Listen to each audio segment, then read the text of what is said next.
Um fenômeno incrível nos céus.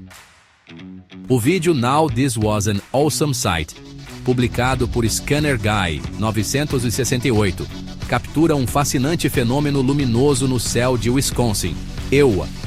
Filmado com uma câmera Sony A7s e uma lente de 50mm f0.95, o autor dedicou 3 horas à observação e registro dessas luzes intrigantes no horizonte. Fatos Importantes. Gravado no estado de Wisconsin, com a câmera apontada para o oeste.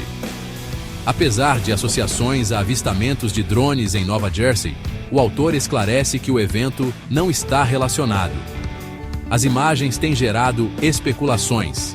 OVNIs, drones ou fenômenos inexplicáveis? O vídeo ganhou grande atenção nas redes sociais, incluindo plataformas como o X, antigo Twitter, onde usuários levantam hipóteses sobre o que realmente foi registrado.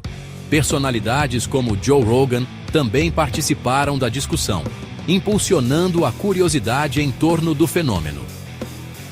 Confira este registro impressionante e compartilhe suas teorias sobre o que pode ter acontecido nos céus de Wisconsin.